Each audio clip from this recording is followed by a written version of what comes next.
السلام علیکم ورحمۃ اللہ وبرکاتہ۔ الحمد للہ وحدہ والصلاة والسلام علی من لا نبی بعدہ، اما بعد فاعوذ باللہ من الشیطان الرجیم، بسم اللہ الرحمن الرحیم۔ انما یخشی اللہ من عبادہ العلماء۔ عن علی بن ابی طالب رضی اللہ تعالی عنہ قال قال رسول اللہ صلی اللہ علیہ وسلم فی حدیث طویل: القرآن هو حبل اللہ المتین، من قال به صدق ومن عمل به اجر ومن حکم به عدل ومن دعا الیہ ہدی الی صراط مستقیم۔ رواہ الامام الہمام الترمذی فی جامعہ۔ صدق اللہ العظیم وبلغنا رسولہ النبی الامی الکریم، ونحن علی ذلک لمن الشاہدین والشاکرین، والحمد للہ رب العالمین۔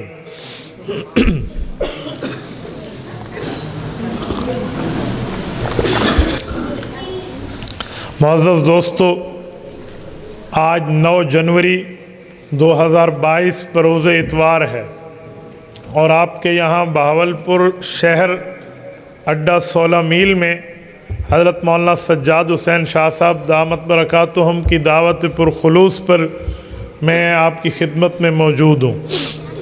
میرے دوستو، میری گفتگو کا عنوان ہے عظمت قرآن اور فضیلت اہل علم۔ میں چاہوں گا میں اسی عنوان کے مطابق آپ کی خدمت میں چند باتیں کہہ پاؤں۔ بس آپ توجہ میری طرف رکھیں، میری آنکھوں میں آنکھیں ڈال کر بات سنیں۔ رب کریم نے چاہا انشاءاللہ تعالی آپ کا وقت ضائع نہیں ہوگا۔ میرے دوستو، عظمت قرآن پر ایک بات میں آپ کی خدمت میں عرض کرتا ہوں۔ ابھی شاہین ختم نبوت حضرت مولانا اللہ وسایہ دامت برکاتہم العالیہ کے ہاتھوں ان خوش قسمت بچوں کی دستار بندی ہوئی ہے جنہوں نے قرآن کریم کو اپنے سینے میں جمع کیا ہے۔ حضرت شاہ صاحب کے اس مدرسے اور اس گلشن کو دیکھ کر میرے دل سے ان کے لیے دعائیں نکلتی ہیں۔ یقین مانیں یہی وہ لوگ ہیں جو دنیا میں بھی اللہ رب العزت کی نظر میں قیمتی ہیں اور آخرت میں بھی قیمتی رہیں گے۔ میرے دوستو، مبارکباد کے مستحق ہیں یہ بچے جنہوں نے قرآن کریم پڑھا ہے، اور مبارکباد کے مستحق ہیں ان کے اساتذہ جنہوں نے انہیں قرآن کریم پڑھایا ہے۔ مبارکباد کے مستحق ہیں ان کے پیرنٹس اور ان کے والدین جنہوں نے انہیں قرآن کریم پڑھوایا ہے، اور مبارکباد کا مستحق ہے وہ مال دینے والا، وہ وقت دینے والا، وہ سبب بننے والا شخص جس کی وجہ سے یہ مدرسہ قائم ہے۔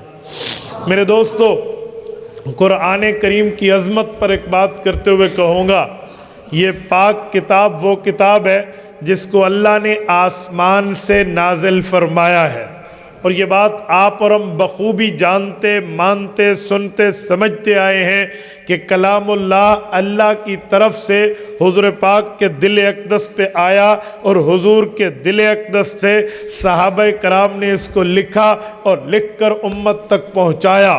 میرے دوستو، قرآن کریم وہ ہے، جب رسالت مآب علیہ السلام اس دنیا سے رخصت ہوئے تھے تو یہ قرآن کریم یوں ایک کتاب کی شکل میں جمع نہیں تھا، بلکہ پتھروں پہ لکھا ہوا تھا، چمڑوں پہ لکھا ہوا تھا، اسی طرح پتوں پہ لکھا ہوا تھا۔ یہ پتے، چمڑے، پتھر قرآن کے گویا کے صفحات تھے، دستاویزات یہی تھیں۔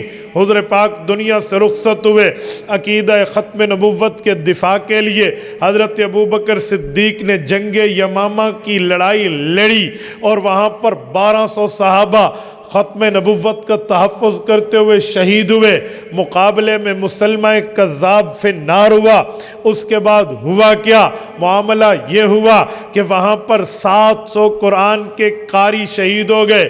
اب یہ داعیہ پیدا ہوا، یہ سوال پیدا ہوا، یہ تقاضا پیدا ہوا، یہ سبب اٹھا کہ اگر یوں حفاظ اگر یوں قرآ، اگر یوں حاملین کتاب دنیا سے جاتے رہے، اگلی نسلوں تک قرآن کیسے جائے گا؟ اگلی نسلوں تک قرآن کریم کیسے پہنچے گا؟ اب کیا ترتیب بنائی جائے؟ حضرت ابو بکر صدیق رضی اللہ عنہ کے دور اقدس میں پیغمبر کے صحابہ، پیغمبر کی اہل بیت کا اس بات پہ اتفاق ہو جاتا ہے کہ ہم پتھروں پہ لکھا ہوا قرآن مجید جمع کرتے ہیں، چمڑوں پہ لکھا ہوا جمع کرتے ہیں، پتوں پہ لکھا ہوا جمع کرتے ہیں۔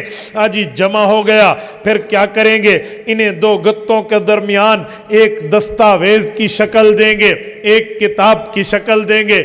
بھائی ٹھیک ہے، کتاب کی شکل مل جائے گی، آؤ جمع شروع کرتے ہیں۔ پیغمبر کے صحابہ، پیغمبر کی اہل بیت نے محنت شروع کی ہے، یوں کلام اللہ جمع ہوا۔ اب اس کے لیے کچھ شرطیں بھی لگائی گئیں کہ ہر آیت کو تو آیت نہیں سمجھیں گے، ہو سکتا ہے کچھ منسوخ ہو، جو آیت آئی پھر بعد میں حکم اٹھا لیا۔ اب کس وقت کی قرآن کی آیات کو جمع کریں گے؟ اس پر صحابہ کرام نے جس بات پہ اتفاق کیا، پیغمبر کی اہل بیت نے جس نقطے پہ اتفاق کیا، وہ عرضہ اخیرہ تھا۔ عرضہ اخیرہ کسے کہتے ہیں؟ جبرائیل علیہ السلام ہر سال آتے رمضان المبارک میں، خود بھی قرآن پڑھتے، رسول اللہ قرآن سنتے، پھر حضور پاک پڑھتے، جبرائیل سنتے۔ اسے ریوائزنگ کہتے ہیں، اسے دور کہتے ہیں، اسے تکرار کہتے ہیں، اسے ایک دوسرے کے سامنے پڑھنا کہتے ہیں۔ یوں چلتا رہتا تھا ہر سال، لیکن عرضہ اخیرہ جو حضور پاک کی دنیاوی حیات، ظاہری حیات کا آخری رمضان المبارک تھا، اس میں جبرائیل آئے ہیں، منسوخ آیتیں ختم، وہی جو قرآن تھی وہی پڑھی، حضور نے سنی، صحابہ نے اسے معیار بنا کر دو گتوں میں پورا قرآن لکھ دیا، اسے معیار بنایا۔ عرضہ اخیرہ جو پیغمبر کریم نے آخر وقت میں تلاوت کر کے امت کو سنایا، اس قرآن کریم کی بنیاد پر آج مکمل قرآن آپ کے اور میرے پاس دو گتوں کے درمیان موجود ہے۔ اور میرے دوستو، رسالت مآب علیہ السلام کے صحابہ کرام پر ایسے ایسے وقت آئے قرآن کریم جمع کرتے وقت کہ بندہ اس بات کو سن کے دنگ رہ جاتا ہے۔ مثلا میں ایک واقعہ پیش کرتا ہوں، جب کوئی صحابی قرآن کی کسی حصے کی آیت اٹھا کر دربار صدیق اکبر میں لاتا، پیغمبر کے صحابہ اور اہل بیت کے اجلہ افراد بیٹھے ہوتے، وہ اس آیت کریمہ کو دیکھتے، اس سے دو گواہ طلب کرتے کہ جب یہ آیت اتری، حضور پاک پہ اتری، حضور پاک نے سنائی، تم نے لکھی، دو گواہ دو جن کے سامنے یہ آیت اتری۔ وہ دو گواہ پیش کرتا۔ اس کے بعد حضور پاک سے جن صحابہ نے حضور کے منہ مبارک سے قرآن حفظ کیا، منہ مبارک سے قرآن یاد کیا، حضور پاک کے شاگرد جنہوں نے حضور سے قرآن یاد کیا تھا، وہ حفاظ کی جماعت بیٹھی ہوتی، اس کے سامنے وہ آیات پیش ہوتی، وہ چیک کرتے، جی ہم نے یہ آیت اپنے پاک پیغمبر سے حفظ کی ہے، ہم نے یہ آیت اپنے پاک پیغمبر سے یاد کی ہے، تو اسے قرآن کریم کا حصہ بنا دیا جائے۔ اس طریقے پر جمع ہوا، لیکن قرآن کریم کے 30 پارے تو جمع ہو گئے، 114 سورتیں جمع ہو گئیں، 86 مکی 28 مدنی جمع ہو گئیں۔ قرآن کریم کی 2 آیات پر ایک سوال اٹھ گیا۔ ایک آیت وہ تھی سورت نمبر 9 سورت توبہ کی آخری آیت، فَإِن تَوَلَّوْا فَقُلْ حَسْبِيَ اللَّهُ لَا إِلَهَ، اور سورت نمبر 33 سورت احزاب کی آیت نمبر 23 پر مسئلہ اٹھا، من المؤمنین رجال صدقوا ما عاهدوا الله علیہ فمنهم من قضى نحبه ومنهم من ينتظر وما بدلوا تبدیلا۔ یہ 2 آیات وہ تھی جس پر دوسرا گواہ نہیں تھا، لکھنے والا اکیلا گواہ تھا، دوسرا گواہ نہیں تھا۔ اب اس کو کیسے لکھا جائے؟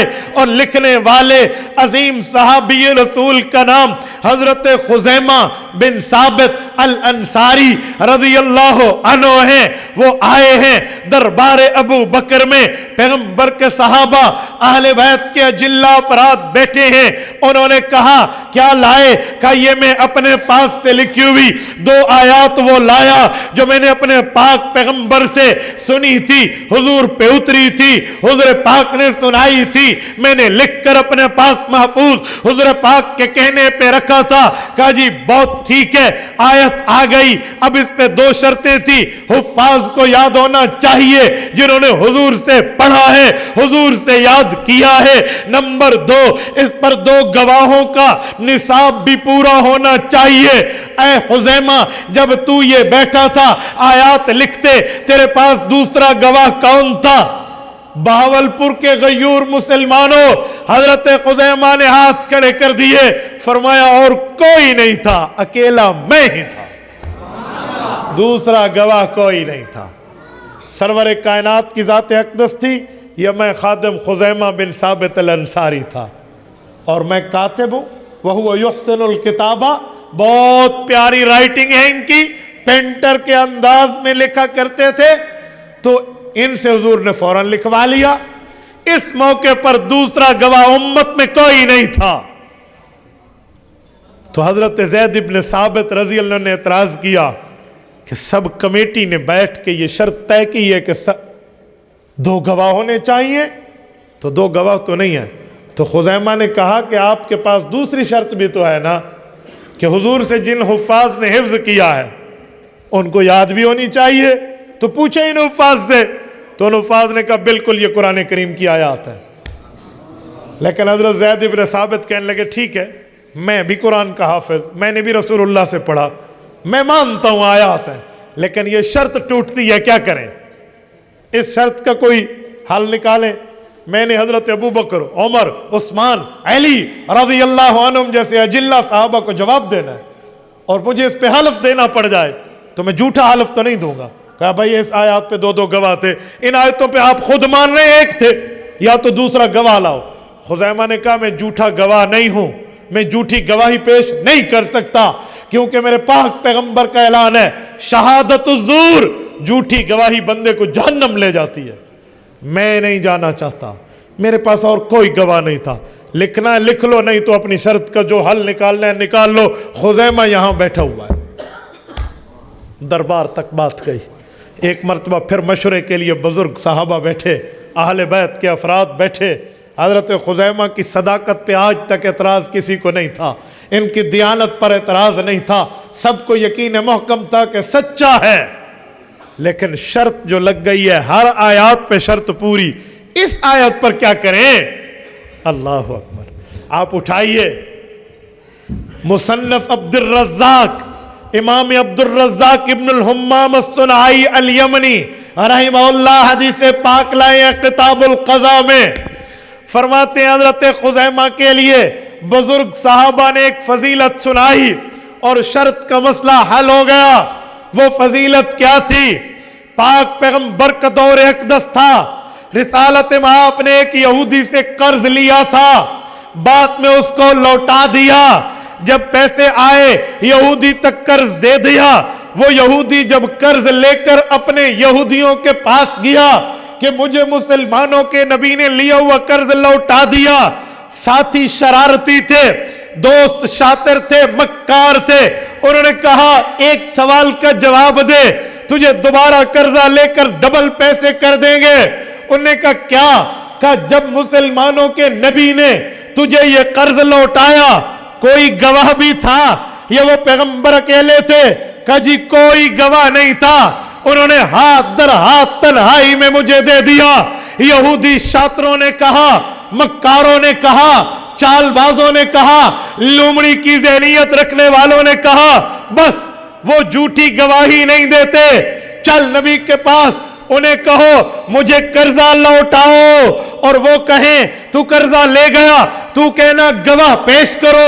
مسلمانوں کا نبی جھوٹا گواہ پیش نہیں کرے گا، قرضہ ڈبل مل جائے گا۔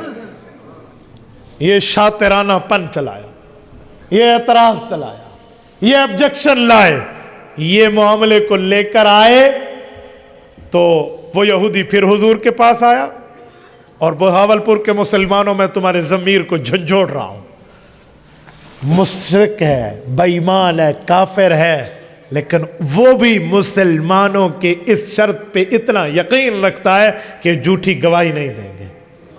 ہائے میں حیران ہوں، آج عدالت کے احاطے میں ایک نیلے نوٹ پر جھوٹی گواہ کی لین لگ جاتی ہے۔ یہ گواہی ہے؟ یہ اسلام ہے؟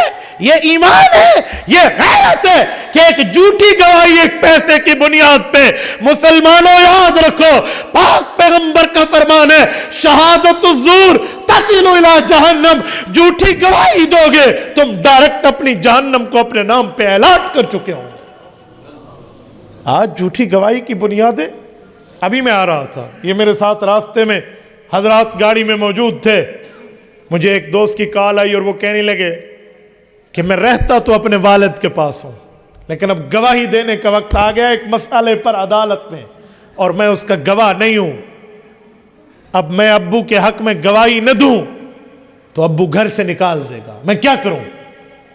میں نے کہا بھائی لا طاعت لمخلوق فی معصیت الخالق، پاک پیغمبر نے اصول دیا ہے جب تک اللہ کی نافرمانی نہ ہو لوگوں کی بات مانتے چلے جاؤ۔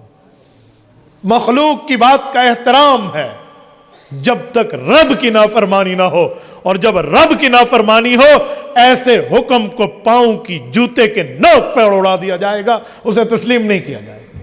میں نے کہا میں تمہیں اجازت نہیں دیتا، میں کہوں باپ کی رضا کے لیے جھوٹی گواہی دے دے، یہ پل مفتی عبدالواحد قریشی کل جہنم کے اوپر اپنی گردن کو پل بنوائے گا، یہ مجھ میں صلاحیت نہیں ہے کہ میں تیرے لیے جہنم لے لوں۔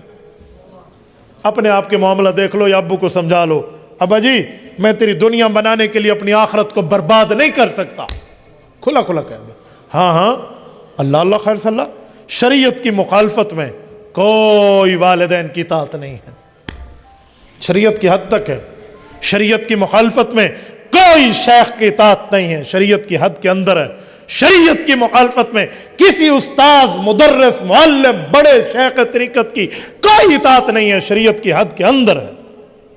آج کل عجیب معاملہ ہے، کسی کے ہاتھ پر بیعت کر لو اسے گھر میں لے کر آ جاتے ہیں، یہ ہمارے پیر صاحب ہیں ان سے تو کوئی پردہ نہیں ہے۔ کیوں؟ یہ پیر ہے یا ہجڑا ہے، اس کو کسی قسم کی شاہوانی نظر نہیں ملی، تم نے اس سے پردہ ختم کر دیا۔ اور خدا کے بندے، حضرت رسول اللہ کا گھر تھا، رسول اللہ کی حرم، حضور کی عزت سیدہ ام سلمہ ام المؤمنین رضی اللہ عنہ تشریف فرما ہے، ساتھ ایک اور بیوی ہے نابینا صحابی عبداللہ ابن ام مکتوم آئے، جس کے لیے قرآن میں انجاءہ الاعمی کی آیت اتری ہے، وہ شریف النسب آیا جس کے لیے اللہ نے اس کی تائید فرمائی، آنکھوں سے نابینا وہ آئے، حضور پاک نے فرمایا احتجبا منہ، اس سے پردہ کرو۔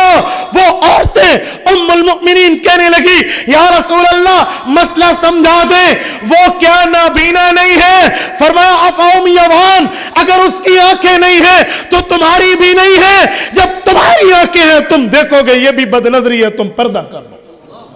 اور آج تو ایک شیخ اور پیر کی بیعت کر کے اسے گھر میں لے آتا ہے، میں کہتا ہوں اس پیر کی بوتھی بھی جوتی کے قابل ہے جو اس طرح کے گناہ پر بھی خاموش رہتا ہے۔ پتہ نہیں اسے کوئی مہر لگ گئی ہے کہ شریعت کی مخالفت کر دو۔ میں ایک گھر میں جلسے کے بعد کوئی کھانے کے لیے لے گئے تو محلے کے ایک بندہ اندر چلا گیا، کھانے کے دوران میں نے ان سے پوچھا، بلکہ شاید کھانا لگا بھی نہیں تھا، یہ میں پنجاب کے کونے کی بات کروں، میں نام نہیں لیتا، پھر انٹرنیٹ کے ذریعے لوگوں تک پہنچ جاتے تو پردہ رکھتے ہوئے بات کر رہا ہوں۔ میں نے کہا یہ آپ کے رشتہ دار ہیں؟ نہیں نہیں ہمارے پڑوسی ہیں۔ تو میں نے کہا تیرے گھر میں بغیر پردے کے اعلان کے کیوں آیا؟ جی ایسا ایک بالکل پردے لہایا میں نے۔ اللہ کی قسم میرا بعضوں کا دماغ اس پر گھوم جاتا ہے، لوگ کہتے ہیں اب سخت بات کرتے ہو، ایک بات گسو تھوڑی لاؤ چول، تو آپ کو اجازت کیا نہیں تھی تو سو پردہ لہا دیتا ہے؟ بھئی تجھے اجازت کس نے دی ہے؟ تو اللہ کے حکم کو ختم کرے گا؟ کل تو شلوار اتار کے بھی بیٹھ جا، بھئی ہم نے ایک دوسرے کے سامنے شلواریں اتاری ہوئی ہیں، پھر آپ کو کس نے کہا کہ آپ پردہ اتاریں؟ جب وہ تمہارا غیر ہے، نامحرم ہے، پھر تو اس سے پردہ اتارے گا۔ خاوند کے اتنے حقوق تو نہیں ہوتے جتنے حقوق میں خاوند نے اپنی بیوی کا پردہ بھی کسے ختم کرا دیا۔ یہ غیرت ہے، یہ ضمیر ہے۔ بھائی اسے اسلام نہیں کہتے، اسے ایمان نہیں کہتے۔ وضع میں ہو تم نصارہ تو تمدن میں ہو یہود، یہ ہیں مسلمان جنہیں دیکھ کر شرمائے ہنود۔ یہی کہا گیا بھائی۔ تو ہم نے آج گناہوں کی لائنیں لگا دی ہیں، اور اپنی طرف سے میاں کہتے ہیں بیوی کو تم نے یہ کرنا ہے، اور وہ شریعت کی مخالفت میں بات مان جاتی ہے، بھائی تو نے پردہ نہیں کرنا۔ یہ دیوسی پن ہے، یہ اسلام نہیں ہے۔ اسلام اسے نہیں کہتے، ایمان اسے نہیں کہتے، دین اسے نہیں کہتے، غیرت اسے نہیں کہتے۔ تو میرے دوستو، یہ جھوٹی گواہی پر میں نے بات چلائی تھی۔ یوں جھوٹے گواہ مل جاتے، کہیں گے میرے لیے اتنے پیسوں کا بندوبست کر لو، میں تمہارے حق میں جھوٹی گواہی دینے کے لیے تیار ہوں۔ آگ لگتی ہے لگ جائے، کوئی روتا پیٹتا الٹا لٹک کے روتا رہے، جھوٹی گواہی وعدہ کرو اللہ سے کہ ہم نہیں دیں گے۔ آج کے بعد وعدہ کرتے ہو؟ جتنے دوست بیٹھے ہیں، میں تم سے اس بات کا عہد لیتا ہوں، اللہ کے گھر میں ہاتھ کھڑا کر کے وعدہ کرو کہ کوئی جتنا مجبور کرے، جتنا فورس کرے، جتنی باتیں کرے، جھوٹی گواہی ہمارے حق میں دو، ہم جھوٹی گواہی نہیں دیں گے۔ یہ کوئی بات ہے بھائی؟ یہ عجیب ترتیبیں۔ آؤ سنو، یہودی آیا، سرکار اقدس کے دربار پہ آیا۔ اس وقت یہی صحابی حضرت خزیمہ بن ثابت الانصاری رضی اللہ عنہ حضور کے ساتھ بیٹھے ہوئے تھے۔ اس نے آ کر کہا آپ نے مجھ سے قرضہ لیا تھا، لوٹا دیں۔ حضور نے فرمایا انی قد قضیتک، او کما قال، کہ میں تو تیرا قرضہ لوٹا چکا۔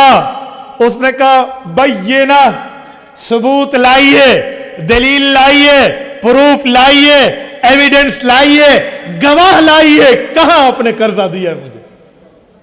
اب رسالت مآب علیہ السلام نے اس کی بات پہ غور کیا کہ تو ڈبل لینے کے چکر میں بیٹھا ہے، یہ کہہ رہا ہے گواہ لاؤ، اور اس وقت تو کوئی گواہ نہیں تھا جب میں نے اسے قرضہ دیا تھا۔ حدیث ذہن میں ہے نا، یا نکل گئی ہے؟ میں وہی لا رہا ہوں بات۔ آپ علیہ السلام قدر خاموش ہوئے نا، تو حضرت خزیمہ بولے کہ انی اشہد ان رسول اللہ قد قضاک، میں گواہی دیتا ہوں حضور نے تیرا قرضہ دیا ہے۔ شرم نہیں آتی ہوئے بے ایمانہ، دوسری بار قرضہ لینے آئے، یوں آگے ہوئے اور گریبان پہ ہاتھ، اور وہ یہودی بھاگم بھاگ، ٹھیک ہے جان چھٹی، وہ بھاگ کے تو چلا گیا۔ لیکن حضور علیہ السلام نے چہرہ اقدس پہرا اور پوچھا خزیمہ کیا کیا، کیا گواہی دی، کیوں دی؟ تم اس وقت تھے؟ کہا جی نہیں تھا۔ تم نے دیکھا تھا؟ کہا جی نہیں دیکھا۔ تو پھر گواہی کیوں دی ہے؟ اللہ اکبر۔ بھاورپور کے مسلمانوں، صحابہ کی محبت رسول دیکھو، حضور علیہ السلام سے عشق دیکھو، اور پیغمبر پر بیلیونگ اور اعتماد دیکھو، عقل دنگ رہ جاتی ہے۔ حضرت خزیمہ نے عرض کیا اجازت ہو تو عرض کروں؟ کہ جی کہو۔ کیا رسول اللہ، یہ مسئلہ آپ کا ہے، کسی اور کا نہیں ہے، یہ مسئلہ امام الرسل کا ہے، امت کا نہیں ہے، یہ گناہوں سے پاک شخصیت کا ہے، کسی گناہگار کا نہیں ہے۔ آپ وہ سچے ہیں، آپ نے کہا اللہ ہے، ہم نے نہیں دیکھا، ہم نے اشہد اللہ الہ الا اللہ گواہوں کی صدا لگا دی۔ آپ نے فرمایا آپ کو رسالت ملی، رب کی طرف سے آپ کو رسالت ملتے وقت ہم نے نہیں دیکھا، مؤذن نے اشہد ان محمد الرسول اللہ کی صدا لگا کے کہا ہم گواہی دیتے ہیں آپ اللہ کے رسول ہیں۔ آپ نے فرمایا جنت ہے، دوزخ ہے، جنات ہیں، فرشتے ہیں، صریف الاقلام ہے، عرش ہے، کرسی ہے، سدرۃ المنتہا ہے، 7 آسمان ہے، رف رف قالین ہے، سفر ہے، آپ تک جبرائیل آیات لے کر آتا ہے۔ یہ سب کچھ یؤمنون بالغیب، ہم نے بن دیکھے گواہی دی، بن دیکھے تصدیق کی، بن دیکھے اس کے تسلیم کرنے کا اعلان کیا۔ جب آپ اتنے صادق المصدوق ہیں، اتنے صادق و امین ہیں، اتنے سچے ہیں، سراپا سچائی ہے کہ آپ کے کہنے پہ بن دیکھے جنت کی، بن دیکھے دوزخ کی، بن دیکھے اللہ کی، بن دیکھے عرش و کرسی کی، بن دیکھے فرشتوں کی، بن دیکھے زمین و آسمانوں کی، بن دیکھے تمام انبیاء کے واقعات کی گواہی دی جا سکتی ہے۔ تو جب آپ فرماتے آپ نے قرضہ دیا تو ہم بن دیکھے آپ کے حق میں گواہی کیوں نہ دیں؟ یا رسول اللہ میری بھی عرض ہے۔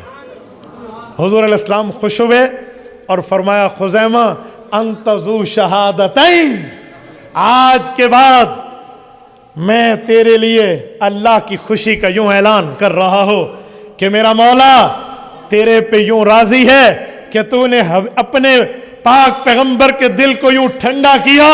رب نے فرمایا دنیا کا ایک بندہ جب گواہی دے گا وہ ایک شمار ہوگا. خزیمہ تیرے لیے خصوصی اعزاز ہے، جب تو گواہی دے گا تو ڈبل شمار ہوگا،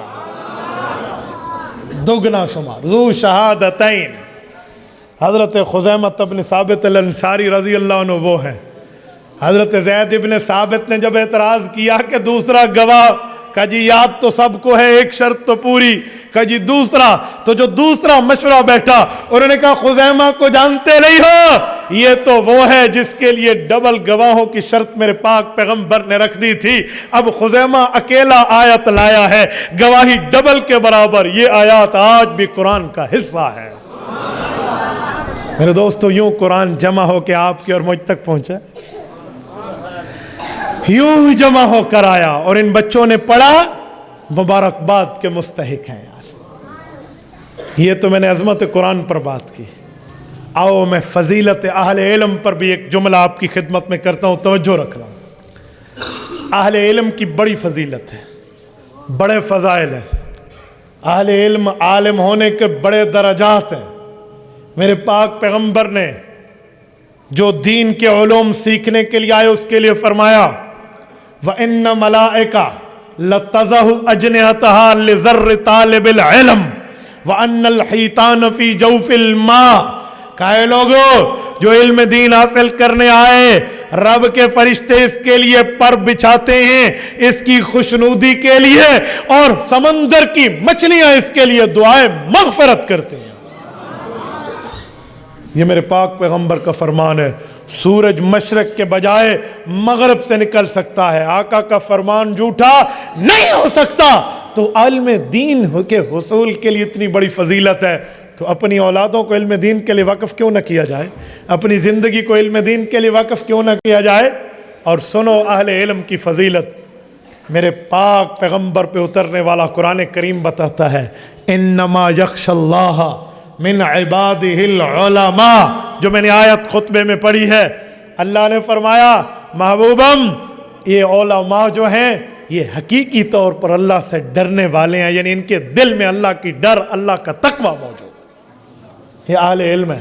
اور میرے دوستو اہل علم کے لیے میں ایک جملہ کہتا ہوں، علم والے کو جب قرآن کریم مل جائے، حدیث نبویہ مل کے وہ اہل علم بنے اور علم کی دنیا میں آئے تو اس کو مقام دنیا میں بھی ہے، اس کی آخرت میں بھی ہے. حدیث پاک میں جس نے قرآن کریم پڑھا، اس پہ عمل کیا، اسے سمجھا، کل قیامت میں وہ شخص صرف اپنے لیے نہیں ماں باپ کے سر پہ بھی تاج رکھوانے کا اہل ہوگا. اور ماں باپ کے سر پہ جو تاج سجے گا ضوءہ احسن من ضوء الشمس. احسن عربی میں اس میں تفضیل ہے، اس انگلش میں کہتے ہیں سپرلیٹو ڈگری ورڈ. اس سے بڑا جملہ نہیں ہے. احسن من ضوء الشمس. فرمایا اس شخص کے والدین کے سر پر جو تاج سجے گا سورج بھی اس کے مقابلے میں روشنی نہیں دے سکتا. اور میرے دوستو اہل علم پر میں ایک جملہ مزید آپ کی خدمت میں کہتا ہوں، یاد رکھیں عالم دین کا سونا باقیوں کے جاگنے سے افضل ہوتا ہے. عالم دین جس زمین پہ جائے وہ زمین دوسری زمین پہ فخر کرتی ہے. عالم دین جس پانی سے گزرے وہ مچھلیاں دوسرے پہ فخر کرتی ہیں. جس درخت کے نیچے سے گزرے وہ درخت دوسرے درختوں پہ فخر کرتا ہے. اور عالم کا مقام اور مرتبہ ایسے ہے، رسول اللہ نے فرمایا کفضلی علی ادناکم، جیسے میرا درجہ تم میں سے کسی عام کے اوپر کتنا بلند ہے ویسے عالم کا غیر عالم پہ اتنا بلند ہے. اور میرے دوستو میرے پاک پیغمبر نے فرمایا وَأَنَّ الْعُلَمَاءَ وَرَثَةُ الْأَنْبِيَاءِ. کہا لوگو باپ فوت ہوتا ہے، وراثت میں بچے وارث ہوتے ہیں. انبیاء میں ہم انبیاء دنیا سے جاتے ہیں اپنے وارث علماء کو بناتے ہیں. عالم پیغمبر کا وارث ہے. فضیلت اہل علم پر یہ بات یاد رکھیں. خصوصاً ان بچوں کے والدین سے کہتا ہوں جو ان بچوں نے قرآن کریم کو پڑھا ہے، اپنے بچوں کو علماء بناؤ، اپنے بچے کو عالم بناؤ، اپنے بچے کو علم دین کے لیے آگے لے کر چلو تاکہ یہ پڑھا ہوا قرآن تمہیں بتا سکیں کہ اللہ کا قرآن ہمیں کیا کہتا ہے، اللہ کا قرآن ہمیں کیا بتاتا ہے. مال کی لالچ میں تو دنیا چلتی ہے آج، مال کے لیے لوگ جاتے ہیں، علم دین کے معاملات میں نہیں جاتے۔ آؤ میں ایک آیت کریمہ آپ کی خدمت میں پیش کرتا ہوں۔ آج مال کے معاملات اٹھانے والوں اور مال جمع کرنے والوں اور اس مال کو اس طرح رکھتے ہیں جیسے نہ اس کی کوئی زکوٰۃ دینی ہے، نہ عشر دینا ہے، نہ صدقات دینے ہیں، نہ اللہ کے لیے جمع کر کر کے رکھنے والوں، سنو یہ سورت نمبر 101 سورت والضحیٰ پارہ نمبر 30 پارے کا آخری پاؤ سورت نمبر 101 سورت ہمزہ ہے۔ رب کریم نے فرمایا الذی جمع مالا وعددا یحسب ان مالہ اخلدا کلا لینبذن فی الحطمہ وما ادراک ما الحطمہ نار اللہ الموقدہ التی تطلع علی الافئدہ۔ قرآن کہتے ہیں الذی، اے لوگوں سنو، مثال اس شخص کی جمع مالا جس نے مال جمع کیا، پھر کیا کیا؟ وعدد، اس کی کاؤنٹنگ کی، اس کا شمار کیا، اس کی گنتی کی، اس مہینے اتنے ہو گئے، اس مہینے اتنے ہو گئے، اس سال اتنا پروفٹ ملا، اس سال اتنا پروفٹ ملا، میں پلس میں گیا مائنس میں نہیں گیا۔ وعدد، اس کو گنتا چلا گیا، شمار کرتا چلا گیا، نمبرنگ بڑھاتا چلا گیا، اور یہ اللہ کے راستے میں نہیں دیتا اور خیال کرتا ہے یا سبو، اس کا کانسیپٹ یہ ہے، یا سبو اس کا گمان یہ ہے، یا سبو اس کی ذہنیت یہ ہے، یا سبو اس کا مائنڈ سیٹ یہ ہے، انما لہو اخلدا، یہ مال کا میں ہمیشہ مالک رہوں گا، یہ مال ہمیشہ میرے پاس رہے گا۔ رب نے فرمایا کلا، ہرگز نہیں ہو سکتا یہ مال تیرے پاس ہمیشہ رہے، ہرگز نہیں ہو سکتا اس مال کا مالک تو ہمیشہ رہے، یہ نہیں ہو سکتا کہ یہ مال تو ہمیشہ اپنے پاس رکھ کے بیٹھے، اللہ کے راستے میں نہ دے کر سانپ بن کے مال رکھنے والوں لیبذن فی الحطمہ، فرشتوں کی جماعت آ کر پکڑ کے انہیں حطمہ والی آگ میں ڈالے گی۔ وما ادراک ما الحطمہ، اے پیغمبر انہیں بتا دیں کیا جانتے ہو حطمہ کیا ہے؟ نار اللہ، وہ اللہ کی آگ ہے، المؤصدہ، جس کو اللہ نے جلایا ہے، اللہ نے سلگایا ہے، نار اللہ الموقدہ، اللہ نے جلایا ہے، التی تطلع علی الافئدہ، جسم تو جسم، دلوں کو بھی جلا کے بھسم کر دے گی۔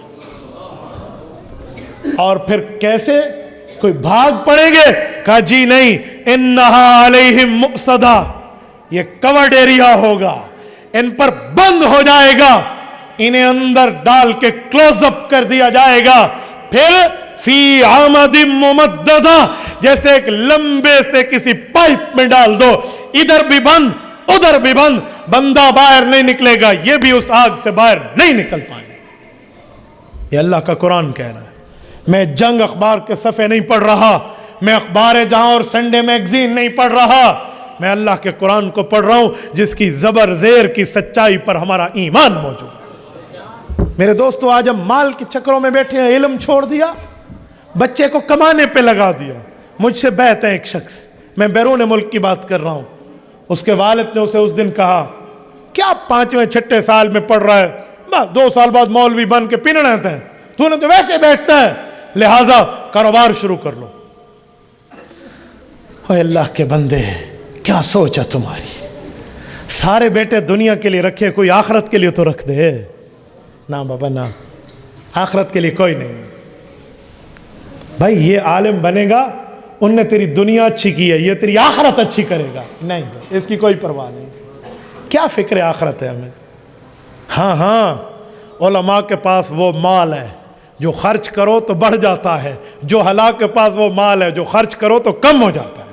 یہ میں نے نہیں کہا، فخر السادات، خلفائے راشدین میں 4 نمبر کے خلیفہ راشد، پیغمبر کے صحابی، اہل بیت کے چشم و چراغ، رسول اللہ کے چچا زاد بھائی، حضور پاک کے داماد، حسنین کے ابا، حضرت فاطمہ کے شوہر سیدنا علی المرتضی رضی اللہ عنہ سے کسی نے کہا پیسہ کتنا، ہمارے پاس مال کتنا؟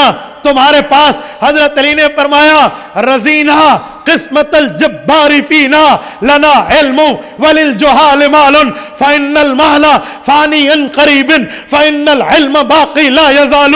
کہ میرے مولا تیرا لاکھ لاکھ شکر ہے، ہمیں جو دیا اس پہ کرم فضل احسان امتنان بجا لاتے ہیں.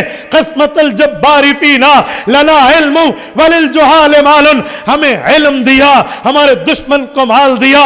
فإن المال فانی قریب، مال تو ان قریب ختم ہو جائے گا. فإن العلم باقی لا یزال، علم ہمیشہ ہمیشہ رہے گا اور بڑھتا چلا جائے گا.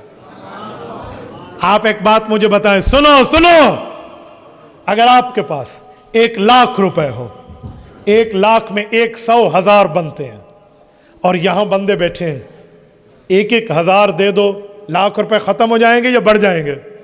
بولیے. ختم ہو جائیں گے. اور آپ کے پاس 1,00,000 چھوڑو، 1,000 مسائل دین کا علم ہو، 1,000 بھی چھوڑو، 100 مسئلے تمہیں پتہ ہو، یار 100 بھی چھوڑو، ایک مسئلہ تمہیں دین کا پتہ ہو، ایک حدیث تمہیں پتہ ہو، ایک آیت کا ترجمہ تمہیں آتا ہو، تم ان 200 400 500 بندوں کو سنا دو، یہ علم بڑھ جائے گا یا ختم ہو جائے گا؟ صدق علی المرتضی. ہاں حضرت علی نے سچ فرمایا. سیدنا علی المرتضی نے ڈیسیژن لیول پر بات کرتے ہوئے فیصلہ دیا کہ علم دین خرچ کرنے سے بڑھتا ہے اور مال خرچ کرنے سے گھٹتا. میرے دوستو، آپ اپنی اولاد کو یہ مال کیوں نہیں لینے دیتے؟ میں وڈی ماں دا پترا، میرے واسطے کرسی لئی ہوئے بے سارے تلے بیٹھے، آپ سب نیچے بیٹھے ہیں، میں بڑی ماں کا بیٹا ہوں، تم نے میرے لیے کرسی لگائی. ایک ہی وجہ ہے کہ جس کے ساتھ دین کے علم کی نسبت جڑ جائے اسے دنیا میں لوگ عزتیں دیتے ہیں، تو آخرت کی عزتوں کو کیوں نہیں لیا جاتا؟ کیوں نہیں لیا جاتا؟ آپ نے یہاں جلسے میں کسی کا اشتہار پہ نام نہیں چھپا، آپ نے میرا نام چھاپ کے مجھے بلایا. کیوں؟ کیا ہمارے لیے کسی کے ہاتھ نہیں اٹھے؟ ہمارے ماں باپ کو دنیا کی طلب نہیں تھی، ہمارے ماں باپ کو پیسے ضرورت نہیں تھے، ہمارے ماں باپ کی نیڈز نہیں تھی، ہمارے ماں باپ کی خواہشات نہیں تھے، ہمارے والوں کے پیٹ بند تھے، وہ فرشتے تھے، اللہ اللہ کرتے تو انہیں رزق مل جاتا تھا، ان کا چولہا نہیں جلتا، ان کو کھانے پینا نہیں چاہیے. انہوں نے اپنی اولاد کو دین کا علم دیا، دنیا میں بھی ان کو بہتری ملی، قبر میں بھی انہیں سکون ملا. تو اپنی اولاد کو کیوں نہیں لگاتے دین پر؟ آج دنیا کے پیچھے چلتے ہیں. بھئی کالج یونیورسٹیز پڑھنے سے میں منع نہیں کرتا، آپ پڑھیے، ہم نے پڑھیے، ٹاپ کر کے پڑھیے. یوں نہیں ہے کہ مسجد کی چٹائی سے اٹھ جانے والا یوں کر کے منہ لٹکا کے بیٹھا ہو. ہم نے پڑھی اور میڈل لے کر پڑھیے. مجھے جب انعام مل رہا تھا تو میں نے کہا اچھا بہتر ہے کہ اس دن دھوتی پہن کے بندہ جائے، تہبند پہن کے جاؤ، انہیں بتاؤ کہ مولوی آیا ہے تمہاری اس یونیورسٹی میں، ٹاپ کر کے جا رہا ہے، اور تم ذرا جرت کرو، چوتھا کلمہ تو سنا دو، پانچواں سنا دو، چھٹا سنا دو. جی ہاں، عوام کا جو حال ہے میں بہت اچھی طرح جانتا ہوں. ایک بندے نے مجھے کہا میرے اوپر جن پڑ گئے ہیں. میں نے کہا آیت الکرسی پڑھا کر. کہتے جی جی. میں نے کہا آتی ہے؟ جی آتی ہے. میرے ایک شاگرد نے پوچھ لیا کہ آیت الکرسی کیسے شروع ہوتی ہے؟ انہوں نے کہا کل واللہ احد اللہ الصمد. وہ آگے چاخا تیرا کاکھ نہ راوے تک وہ آیت الکرسی بھی نہیں آتی. عوام کا یہ حال ہے. اور بات علماء پر، علماء پہ ایسے اعتراض. ابھی حضرت مولانا حبیب الرحمن مدنی دامت برکاتہ العالیہ، شیخ الحدیث، استاذ الحدیث، جامعہ باب العلوم کے روڈ پکا، گفتگو فرما رہے تھے نا اہل علم پر. یقین مانے عالم دین کا وارث ہے، اور آج علماء کو دین کا وارث لوگ سمجھتے نہیں ہیں. لوگوں کا ذہن ہے کہ مولوی صرف مردے نہلائے گا بس. مولوی دین کی قیادت بھی کرے گا، یہ یاد رکھو. ولو کرہ المجرمون. کسی کے چہرے پہ جتنی مچڑ آتی آ جائے، جتنا اس کا چہرہ چڑھانے کے قابل بنتا ہے چڑھا دیا جائے، جتنے چہرے پہ تیوڑی آتی آ جائے، عالم علم دین کی بنیاد پہ اس دھرتی پر امت کی ایمان کی حفاظت بھی کرے گا اور امت کی قیادت بھی کر کے دکھائے گا. آج عالم دین ہے، تمہاری مدینہ مسجد کراچی طارق روڈ بچی ہوئی ہے. یہ سیاسی عالم دین میدان میں نہ ہوتے، یہ اسمبلی میں جمعیت علماء اسلام نہ ہوتی، یہ مفتی محمود رحمہ اللہ کے نام لیوا بتوالا نہ ہوتا، یہ پورے کا پورا مسجد کی اینٹ سے اینٹ بجا دینی تھی. آج یہ مسجد بنی ہے اور اہل باطل کے سر پر یہ پاؤں رکھ کے بنی ہے، ان کے دل پہ مونگ دل کے مسجد بچی ہے تو علماء سیاستدان کی وجہ سے.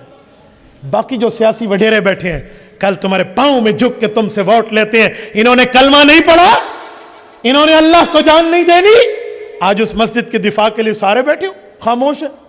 میں اسی اتوار کو اسی مسجد میں پریس کانفرنس کر کے آیا ہوں اور میں وہاں دیکھ کر آیا ہوں. وہاں بیٹھے ہیں تو اہل علم بیٹھے ہیں, وہاں بیٹھے ہیں تو داڑھی ٹوپی پگڑی والے بیٹھے ہیں اور کھلے عام کہہ رہے ہیں جج صاحب تیرا فیصلہ اپنی جگہ, مسجد نہیں گرنے دیں گے. حیرانگی کی بات ہے, کہتے ہیں پارک بنائیں گے, مسجد گراؤ. کیوں؟ کس کی زمین ہے؟ سرکاری زمین ہے. اس سے بڑھ کے جھوٹ اس دھرتی پہ کوئی نہیں ہے. سرکاری زمین ہے. 40 سال پہلے اس زمین کے کاغذات ان کے نام پہ موجود ہیں.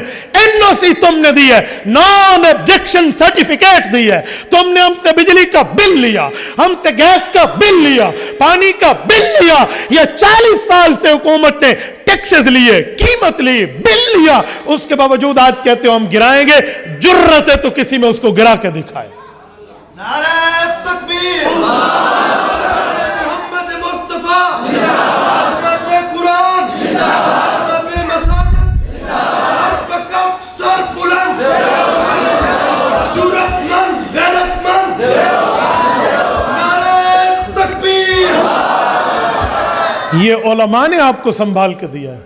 علم دین پر آپ خدا کی قسم, میں نے کہا اس دن ہمارے مولانا مفتی محمود رحمہ اللہ کے پوتے بھائی اسد محمود اس دن اسمبلی میں, قومی اسمبلی میں وقت کے اسپیکر کو للکار کے کہتے ہیں کلمہ تم نے نہیں پڑھا, تو رولنگ دے دے, اس پہ تو اپنی رائے دے دے. جی عدالت کا معاملہ ہے. بھائی عدالت کے بعض معاملات پہ تو تم بھی بات کرتے ہو, مسجد کے لیے بولو, نہیں بولا. میں نے کہا ٹانک کے مسلمانوں, تم نے اسے ووٹ دے کر ایم نے بنایا, خدا کی قسم یہ بندہ تمہارے ووٹ پر مساجد کی جنگ لڑ گیا. بڑی بات ہے یار, بڑی بات ہے دین کے لیے. یقین مانیے پنجاب اور بھاولپور کے مسلمانوں خصوصاً مولویوں, میں تمہیں کہتا ہوں آج تم سیاست اسلامیہ کو سنبھالو, یہ پیغمبر کی وراثت ہے. یاد رکھیں, صرف مصلی, صرف منبر پیغمبر کی وراثت نہیں ہے. حضور پاک کی حدیث ہے صحیح مسلم میں, سیاست بھی پیغمبر کی وراثت ہے اور عالم سنبھالے گا. حضور نے فرمایا کانت بنو اسرائیل تسوسهم الانبیاء کلما ہلک نبی خلفه نبی وانه لا نبی بعدی فسیکونوا بعدی خلفاء فیکثرون. کہ انبیاء سیاست دان بھی ہوتے, نبی بھی ہوتے. میں انبیاء کا آخری نبی, آخری سیاست دان نبوت میں ہوں. میرے بعد علماء آئیں گے اور میرے اس چیز کے وارث آئیں گے. تو مولویوں تم اسلامی سیاست کو سنبھالو. خدا کی قسم مسجد کے حجروں سے نکل کے تم نظام سلطنت کے لیے آگے آؤ. یہ سرمایہ دار, یہ وڈیرے, یہ باقی معاملات والے تمہارے قدموں میں نہ بیٹھے. ہمیں خدا کی قسم مولوی نہ کہنا. میں نے سرحد میں دیکھا ہے, میں نے اپنے ہاں دیکھا ہے, جب ہم کسی معاملے میں کسی اہل باطل اور خصوصاً علماء کے گستاخ کے پاؤں پہ دم, اس کی دم پر پاؤں رکھتے ہیں تو پھر ان کی چیخیں ہمیں سمجھ آتی ہیں. آپ سنبھالیے میدان سیاست. آپ یوں نہ بیٹھیے, آپ سرمایہ دار اور وڈیروں کے تھلے لگے رہیں اور ان کی بات جی نہیں, نہ بابا نہ. نکل کر حجروں میں اب ادائے شبیری کرنی ہے. یہ بات ذہن میں رکھنی چاہیے. عالم کو پیغمبر کا وارث لوگ صرف منبر تک سمجھتے ہیں, مصلی تک سمجھتے ہیں, محراب تک سمجھتے ہیں. وہ اسی نبی نے جس نے مصلی کا وارث عالم کو بنایا, اسی نبی نے جس نے منبر کا وارث عالم کو بنایا, اسی نبی نے جس نے نماز, امامت, جمعہ کا خطبہ, نکاح کا خطبہ, باقی معاملات میں وارث عالم کو بنایا. اسلامی سیاست میں بھی اسی نبی نے عالم کو وارث بنایا. بھول جاؤ کہ علماء سیاست اسلامیہ میں نہیں آئیں گے. کل مفتی محمود اسمبلی میں موجود تھے رحمہ اللہ, قادیانیت کا قلع قمع انہوں نے کیا ہے, ورنہ تمہاری اسی بہاولپور کی عدالت نے 10 فروری 1936 کو فیصلہ دیا ہے. 1936 سے لے کر 1974 تک اسمبلی میں علماء نہیں گئے تو قادیانی کافر اقلیت قرار نہیں آئے. جج محمد اکبر خان تمہاری عدالت کے تھے نا, یہی بہاولپور کی عدالت تھی. نواب صادق صاحب کے نے کیس ہاتھ میں لیا تھا رحمہ اللہ. آج کیا سے کیا نہیں ہوا. یہ 50 سال تک کم و بیش اسمبلی میں علماء کی قیادت نہیں تھی تو مسئلہ زیر بحث نہیں آیا. حالانکہ 47 میں پاکستان بن گیا تھا اس فیصلے کے 11 سال بعد. 47 سے 57, 57 سے 67, 67 سے 74, جب تک علماء اسمبلی میں نہیں آئے قادیانیت دن دناتی پھر رہی. آج جرت کرے نہ کوئی قادیانی بیٹھ کے اسلام کے نام پہ اپنے کفر کو پھیلا کے تو دکھائے. ہم آئین و قانون کے واسطے سے قرآن و سنت کے نام سے کتے کے گوشت کو بکرے کے نام پہ بیچنے نہیں دیں گے. کفر اسلام کے نام پہ چلے کیسے چلے گا؟ یہ تب جب علماء کے معاملات ہوں گے. آپ اپنے بچے کو لاوارث نہ سمجھیے. آج کہتے ہو عالم بن جائے گا تو کھائے گا کہاں سے؟ میں تمہاری یہ بات کیسے مانوں؟ کیونکہ جب کھانے کی بات آتی ہے تو سارے کہتے ہیں کہ کون زیادہ کھاتا ہے؟ بولیے بولیے. آجی مولوی زیادہ کھاتا ہے. تو جب مولوی زیادہ کھاتا ہے تو پھر بچے کو مولوی بناؤ. حالانکہ ادھر کہتے ہیں مولوی بنے گا تو کھائے گا کہاں سے؟ اور خدا کے بندے ہم مولوی ہیں. یہ ابھی حضرت مولانا اور سارے ہم بات کر رہے تھے کہ حضرت شاہ جی ہم نے آپ کے پاس کھانا نہیں کھانا. کہا جی کیوں؟ کہا جی اتنا کھایا کہ اب گنجائش نہیں ہے. میں نے مولویوں کو دیکھا ہے زیادہ کھانے سے انہیں شوگر ہو جاتی ہے, زیادہ کھانے سے یورک ایسڈ ہو جاتا ہے, زیادہ کھانے سے بیمار ہو جاتے ہیں. بھوک نہیں مرتا مولوی. تو اسی ایک مولوی میں کو دکھاؤ جرا بھوکا مر گیا ہے. جی ہاں تو میں کئی تو آپ کو سرکاری ملازم دکھے سن جڑے ہڑتال کی تھی کھڑوتے ہیں ساری تنخواہیاں وداؤ. مولوی ماشاءاللہ 6000 تنخواہ تے 11 بال ماشاءاللہ الحمدللہ. وہ کوئی رولا ہی کوئی نہیں. کھڑے مولوی کو رول ہے. میں پیو ماں دی 12ویں نمبر دی اولاد ہاں. جی ہاں میرے والد صاحب اسا 7 بھیڑی تے 5 بھیرا. میں نے 2 بھیرا بچپن وچ فوت تھا. 12ویں نمبر دی اولاد بیٹھا. تو صاحب کو پیو دا نا زندہ نہیں بھی کیتا. الحمدللہ میرے بھی 3 شادیاں تے 11 بال. جی ہاں مطلب تو صاحب کو میں بال شودہ بیٹھے میں بال چھتا تھیا بیٹھے غصے چ بیٹھے. میں ڈاڈا ستھرا تجربہ رکھے دا گھر دوی تے باہر دوی ڈاڈے ستھرے معاملات میں جاننا. بھئی علماء پہ کوئی پرابلم نہیں ہے. ایسے لوگ کہتے ہیں جی مولوی بنے گا تو کھائے گا کہاں سے؟ اور خدا کے بندے یہ وہ خوراکیں کھائے گا کہ دنیا اس جیسی کچھ نہیں کھا سکے گی. ایسی خوراکیں. تو میرے دوستو چلو میں اس پر بھی ایک بات سنا دوں. یہ گھڑی خراب ہے, یہ مجھے الٹا ٹائم دکھاتی ہے. میں تو کلوز کر رہا تھا ٹائم. تو چنگے سیانے ہوئے اب اٹھی گھڑی گلا کھڑی ہوئے. یہ تھیں دے 8:45 پہ 9:45 لکھیں دی پئی ہے. گنو بی بی وسے لودھراں تے دل فرید آباد. ایو حال ہو سی تو بندہ کیا بیان کرے سی. توجہ میرے دوستو, عالم ایسی چیز کھائے گا دنیا اس پر فخر کرے گی. میں اس پر واقعہ دے رہا ہوں. امام اعظم ابو حنیفہ اللہ اس کی قبر پہ کروڑوں اربوں رحمت نازل فرمائے. صحابہ کے شاگرد سید الفقہاء والمحدثین بیٹھے ہیں. ایک شخص آتا ہے, 2-3 مہمان ساتھ ہیں. امام صاحب نے اپنے شاگرد کو کہا جاؤ وہ جو ساتھ بندہ بیٹھے جو اس زمانے کا ہوٹل تھا, ہوٹل تو نہیں کہیں, اس زمانے کی جو ایک وہاں پر دودھ وغیرہ ملتا تھا, تو کہا اس سے دودھ کے کچھ کپ لے کر آؤ تاکہ مہمانوں کا اکرام ہو سکے. اس ہوٹل والے نے اپنے ایک شاگرد کو چند دودھ کے کپ دے کر بھیجا. امام صاحب نے اس چھوٹے بچے کو دیکھا کہ اتنی چھوٹی عمر میں یہ کمانے بیٹھ گیا. اسے کہا بیٹا جب پیالے اٹھانے آنا تو مجھ سے ملتے جانا. امام اعظم رحمہ اللہ کے پاس جب مہمان چلے گئے اور وہ آیا, کہا بیٹا کیا کرتے ہو؟ کہا جی میں یتیم ہوں. اچھا کس کے بیٹے ہو؟ میں ابراہیم کا بیٹا ہوں. وہ ابراہیم جو فوت ہوئے تھے؟ جی جی جی جی. کیا نام ہے؟ یعقوب نام ہے. اچھا تو اس جگہ کیا کرتے ہو؟ کہا اماں نے مجھے یہاں بطور شاگرد ٹھہرایا ہے, مجھے 1 ہفتے کا 1 درہم ملتا ہے, ہمارے گھر کا گزارا اس سے چلتا ہے. کہا بیٹا تو اس چیز کو چھوڑ دے, میں تجھے ہفتے کے 2 درہم دوں گا, علم دین پڑھنے آ جا. یعقوب نامی بچہ, سنیں ذرا اینڈ تک سنیں. یعقوب اس بچے کو کیا پتہ, انہوں نے کہا جی بہت اچھا, پیالے دیا استاد جی السلام علیکم. امام صاحب کی کلاس میں پہنچ گئے. 2 درہم چلتا رہا. ہفتے کے بعد جا کے ماں کو دیا تو ماں شکریہ ادا کرنے ہوٹل والے کا آئی. انہوں نے کہا مائی صاحبہ او مولویوں دے ہتھے لگ گیا ہے, مولویوں کے ہاتھوں چڑھ گیا ہے, میرے پہ کام نہیں کرتا, کسی اور کے پاس بیٹھا ہے. کہ جی 2 درہم. کا جی مولوی نے دیے ہیں. وہ آئی امام صاحب کے پاس, بچے کا ہاتھ پکڑا, اٹھا کر لے گئی. کہا میں نے اپنے بچے کو یہاں ضائع نہیں کرنا, کل تجھے کوئی پکڑ کے جیل میں ڈال دے, اس کا کیا بنے گا. وہ اٹھا کر دوبارہ ہوٹل پہ. امام صاحب کے مہمان آئے, وہ یعقوب بچہ پھر دینے آیا. امام صاحب نے کہا بیٹا جب پیالے اٹھانے آیا نا اب آ جا, 5 درہم ہفتے کے پکے, چھوڑ دے, اللہ تجھ سے علم کا کام لے گا, دین کا کام لے گا. وہ بچہ پھر بیٹھ گیا پڑھنے. ماں کو 5 درہم دیے. وہ ہفتے بعد پھر آئے. کہ کیوں میرے بچے کا مستقبل تاریک کرتے ہو, کیوں میرے بچے کو ضائع کرتے ہو. اللہ اکبر. بھاولپور کے دوستو, امام صاحب نے گویا اللہ کی عزت پر بھروسہ رکھ کے ایک جملہ بولا جس کو رب نے حرف بحرف پورا کیا.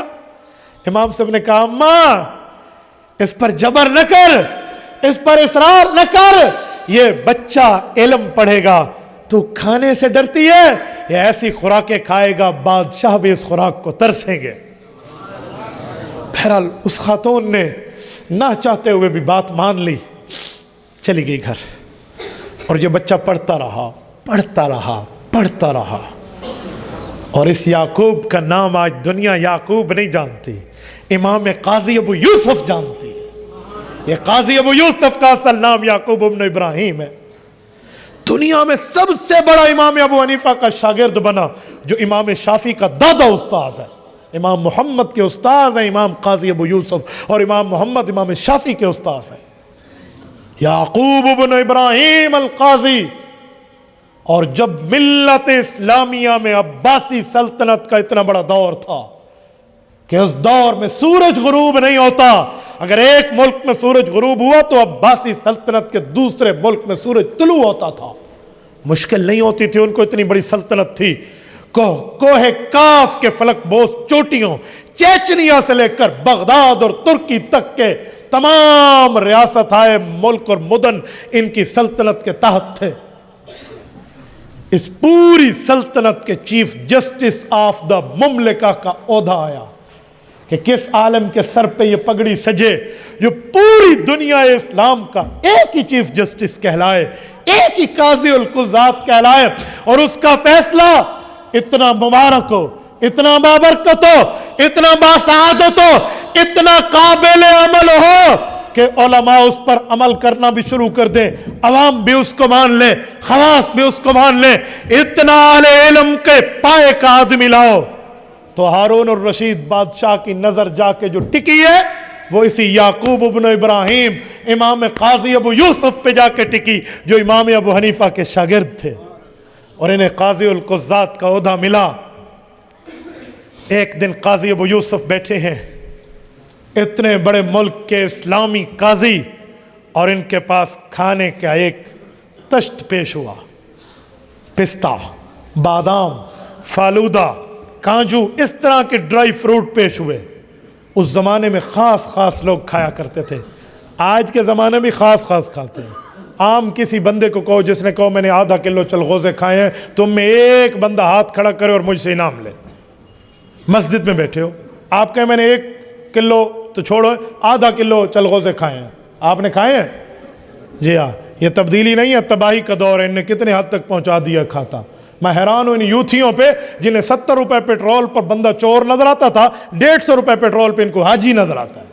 آج بھی تباہی کا یہی دور ہے. اللہ پاک نجات عطا فرمائے. اس زمانے میں بھی لوگ اتنا نہیں کھا رہے تھے, کوئی خاص خاص چیز تھی, غربت کے زمانے تھے. تو قاضی ابو یوسف کے دربار میں جب یہ پیش ہوا تو انہوں نے اس کھانے کو کھایا اور تھوڑا چھوڑ کے رکھ دیا. بادشاہ نے کہا قاضی صاحب یہ کھانا تناول فرمائیے, یہ ہمیں بھی کبھی کبھی ملتا ہے. اللہ اکبر. آنکھوں سے آنسو جاری ہو گئے اس یعقوب بن ابراہیم ابو یوسف القاضی کے, اور کہنے لگے رحمہ اللہ علی ابی حنیفہ, اللہ ابو حنیفہ کی قبر پہ کروڑوں اربوں رحمتیں نازل فرمائے. میری اماں اس وقت آئی تھی جب میں یتیمی کے حالت میں ایک ہوٹل پہ کام کر رہا تھا, 1 درہم ہفتے کا ملتا تھا. میرے استاذ نے میری اماں کو کہا تھا اسے علم دین پڑھنے دے, یہ وہ خوراک کھائے گا جو بادشاہ بھی نہیں کھائیں گے. اس وقت اماں کے سامنے منظر نہیں تھا, آج میں اپنی آنکھوں سے یہ منظر دیکھ رہا. بھائی علم والوں کے پیچھے خدا کی قسم رزق چل کے آتا ہے, دولت چل کے آتی ہے, پھر علم والا سلیکٹر ہوتا ہے, وہ چاہے تو لے چاہے تو چھوڑ دے. آپ کہتے ہو آپ کی اولاد عالم بنے گی تو کھائے گی کہاں سے؟ اوے جمعہ کے خطبے میں ممبر پہ مولوی ہاتھ میں عصا لے کر تمہیں حدیث سنا رہا ہوتا ہے. میرے پاک پیغمبر نے فرمایا الا وان النفس لن تموت حتى تستكمل رزقها, جب تک رزق پورا نہیں ہوگا موت نہیں آ سکتی. تو بھائی رزق مقدر پہ ہے, رزق خواہش پہ نہیں ہے, مقدر پہ ہے. چمن کی فلک بوس چوٹیوں سے چلنے والے انگور پہ اگر میرا نام لکھا ہے تو خدا کی قسم وہ میرے دانتوں کے نیچے آ کر چبایا جائے گا، وہ مجھے ملے گا، اور اگر میرا نام نہیں لکھا تو سامنے کی پلیٹ کی چیز بھی میرے منہ میں نہیں آ سکتی۔ بھئی رزق مقدر پہ ہے، یاد رکھیں، علم کسب پہ ہے، سیکھنا پڑتا ہے۔ من طلب العلا سحر اللیالی، بلندیاں چاہو گے تو دن رات جاگ کے علم دین حاصل کرو۔ خدا کی قسم میں ان علماء کو بھی جانتا ہوں جن کی آج بینک بیلنس ہے، جن کے پاس گاڑیاں ہیں، رب نے انہیں ایسے ایسے افراد دیے جنہوں نے ہدیے میں رکھ کر پیش کیا ہے، اور حال یہ تھا کہ طالب علمی میں وہ کسی ہوٹل پہ کام کر کے اپنے کتابوں کے خرچے پورے کیا کرتا تھا۔ تو بھائی پھر رب دیتا ہے، پھر اللہ رب العزت کسی کے دل کو موم کر کے تمہارے سامنے پیش کرتا ہے۔ حضرت مولانا امام محمد قاسم نانوتوی رحمہ اللہ، بانی دارالعلوم دیوبند، حجت الاسلام والمسلمین، بہت بڑی شخصیتیں، بہت بڑی شخصیتیں، حضرت ابوبکر صدیق رضی اللہ عنہ کی اولاد ہیں، شیخ الہند کے استاذ ہیں، حضرت حسین احمد مدنی رحمہ اللہ کے دادا استاذ ہیں۔ 48 سال کی عمر میں دنیا سے رخصت ہوئے حضرت نانوتوی، لیکن 48 سال میں وہ کام کیا کہ رہتی دنیا تک یاد رہے گا۔ حضرت نانوتوی کے پاس ایک آدمی مال لایا، کہا جی مجھے نہیں چاہیے، حضرت لے لیں، کہ جی مجھے حاجت نہیں ہے، کہ جی لے لیں، کہ جی میں نے نہیں لینا۔ وہ جاتے ہوئے حضرت کی جوتی میں وہ اشرفیوں کی تھیلی رکھ کے گیا۔ حضرت جب مسجد سے باہر نکلے اور پاؤں میں جوتی میں پاؤں رکھنے لگے تو کہا لوگو یہ شاید اسی کا مال لگتا ہے جو رکھ کے گیا۔ کہا جی ہاں، کہا تم دین کے وفادار بن جاؤ، دنیا کو رب ذلیل ہو کر تمہارے قدموں میں یوں بکھیر دے گا۔ میرے دوستو، اس لیے فضیلت اہل علم پر دنیا بھی بہتر ہے، آخرت بھی بہتر ہے۔ مولوی مسلح کا بھی وارث ہے، سیاست کا بھی وارث ہے۔ مولوی نے ہر جگہ دین کی خدمت میں اپنے آپ کو آگے رکھنا ہے، تو آپ ضرور بھی ضرور اس میں معاملات میں آگے بھی رہیں اور اپنی اولاد کو بھی علم دین پڑھائیں اور آگے چلائیں۔ کریں گے نا انشاءاللہ؟ حضرت جی ایک انجینئر ہے علی مرزا، اس نے آیات کے ترجمے میں 3 قسمیں بیان کی کہ صحابہ اول میں ایمان لائے، اللہ راضی تھا، مہاجرین کہتے تھے کہ ملا جلے تھے، انکار میں کہتا تھا ان سے راضی نہیں ہے، مجھے بتائیں۔ سب سے پہلی بات یہ ہے کہ انجینئر علی مرزا عالم نہیں ہے، صرف انجینئر ہے۔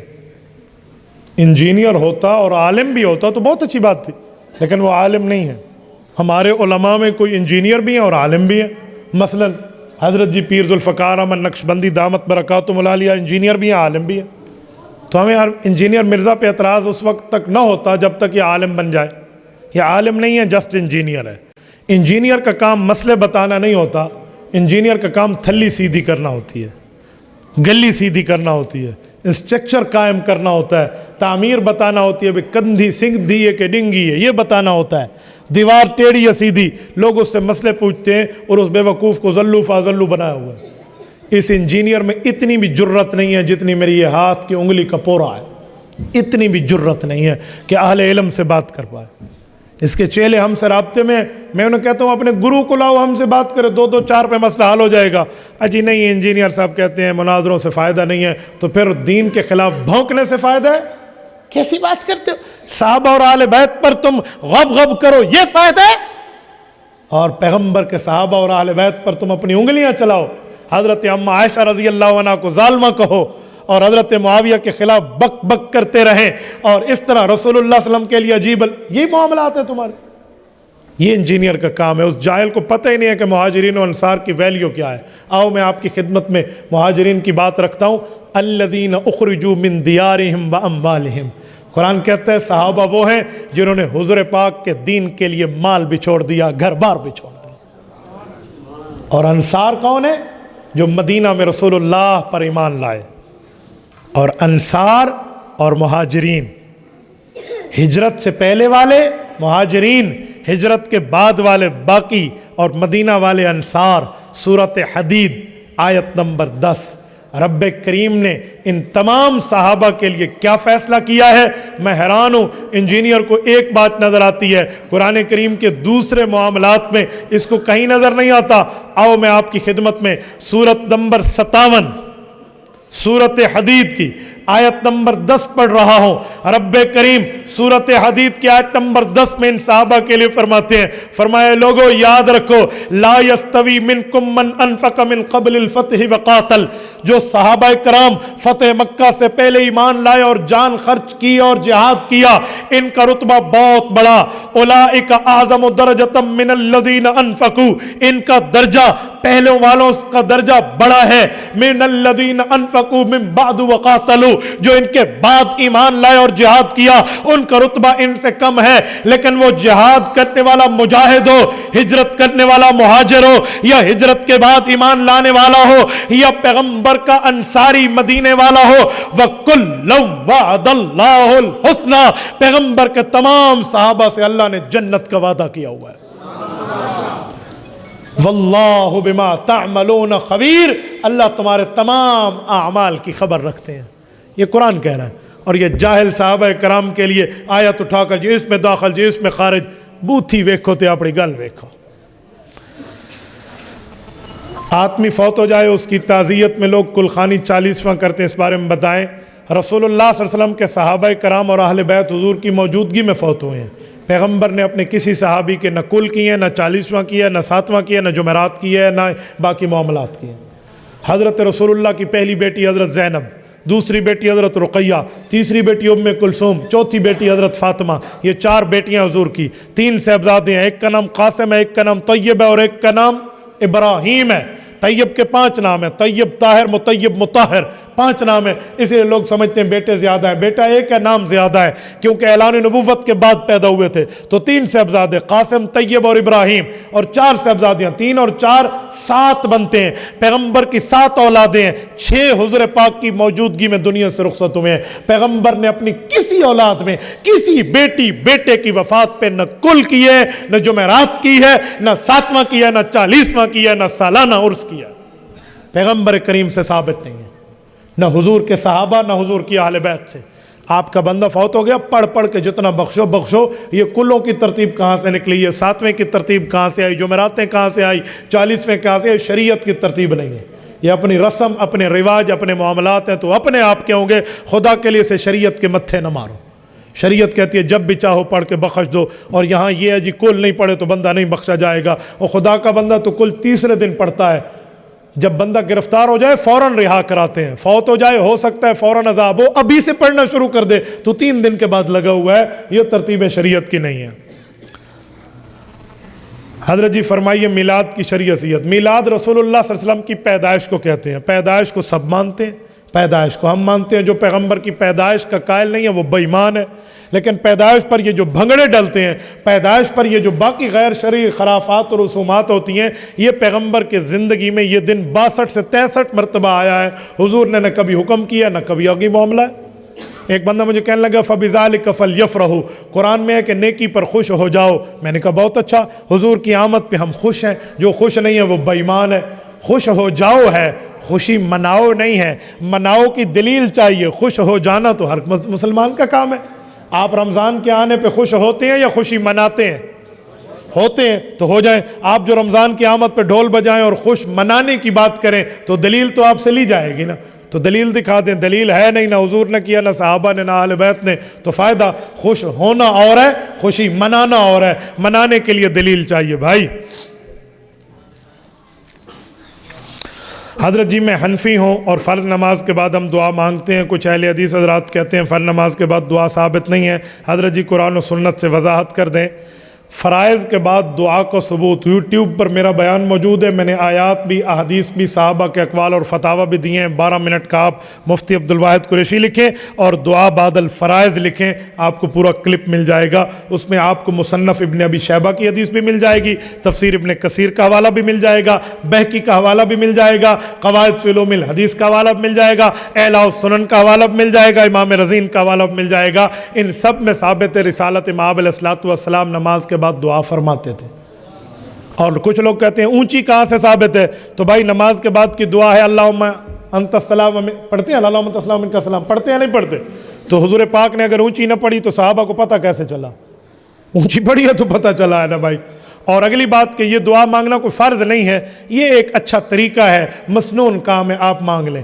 محدث یوسف بن نوری رحمہ اللہ نے معارف السنن میں پوری تفصیل سے 3 صفحے اس کی دلائل پہ خرچ کیے ہیں۔ اگر آپ کے اہل حدیث دوست کو یہ حدیثیں نظر نہیں آتی تو اس کے علم کی کمی ہے، اسے مزید مطالعہ کرنا چاہیے۔ اگر کسی کو ملے نہیں اس کا حوالہ تو اس سے حوالہ نہ ہونا ثابت نہیں ہوتا۔ بھئی میں یہاں بیٹھا ہوں، مجھے یہاں پر شربت مثال ہے نہیں ملا تو اس کا کیا معنی ہے؟ ان کے گھر میں چینی ختم ہے، شربت ہے ہی نہیں اس کائنات پر۔ مجھے دودھ نہیں ملا، اس کا کیا معنی ہے؟ یہاں کی بھینسیں دودھ سکھا گئی ہیں۔ تو بھائی کسی کو حوالہ نہیں ملا تو اس کا کیا مطلب؟ کتابوں سے علم ان کا ہو گیا، ختم ہو گیا۔